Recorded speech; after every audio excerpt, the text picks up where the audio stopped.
My first video that went off, my TikTok account blew up. The next morning I had 1 million views and my website was just like ching, cha-ching.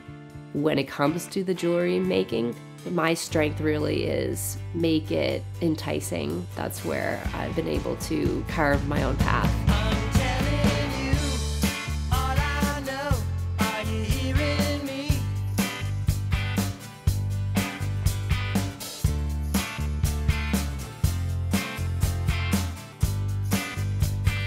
Mostly I knew I loved working with my hands. That's like kind of where I could focus my energy when I was younger. That skill and love developed as I started going to university. When I got to NASCAD, I knew jewelry making was sort of what I was most interested in. And as I started delving into that, I just fell in love with the medium. The fashion side of it was a bonus to that avenue.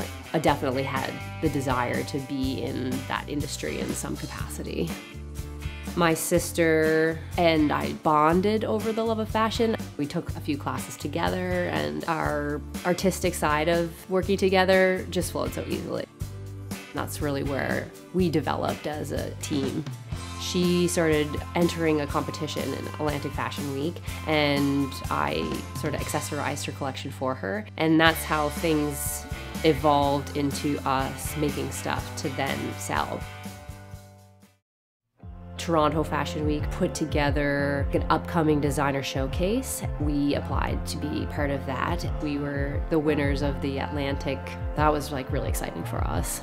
We were featured in Fashion Magazine and a few other Canadian big fashion magazines. We had our clothes and jewelry features in those magazines on Canadian celebrities. We were expecting, okay, this is a business. We're gonna like flourish because we have all this hype around us, but it didn't quite translate into sales.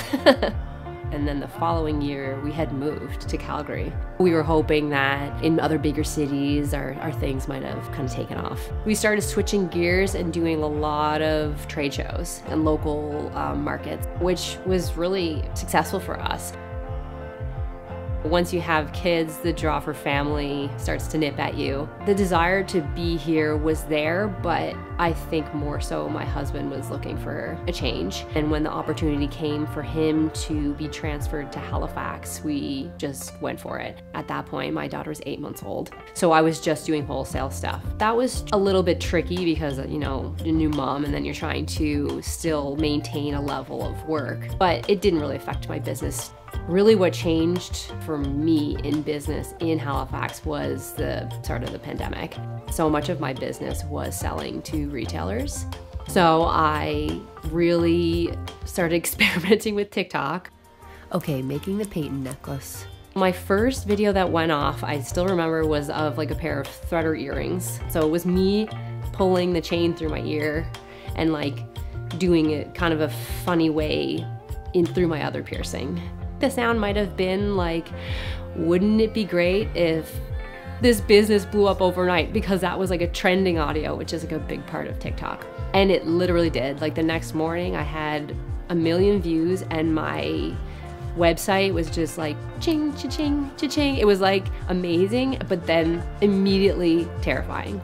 And then I was like, I wonder if I can do it again. But I was just curious to know if it was just a one-time thing or whatever. And then the second video blew up too, and it had like several millions of views. It was such a crazy shift that I didn't know how I was gonna keep up with the demand.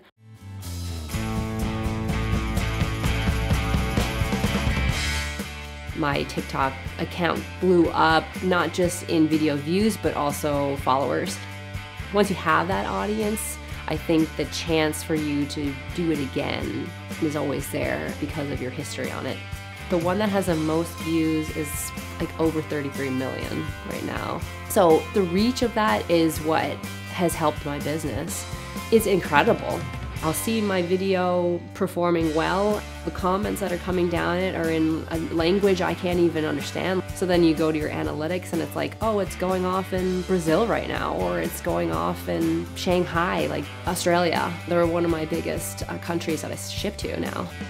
The desire to create is always there. If I'm having a slow day, I'll just focus now on creating a cool video, and I love that aspect of my job. It gives me a chance to focus my work not just on jewelry making, but also the production of it, which is fun for me too. We moved to PEI in April of 2023. Our lifestyle wasn't as suited to Halifax anymore. I was working at a basement and I was so over that. My husband wasn't happy with his job, and an opportunity at the university here came up.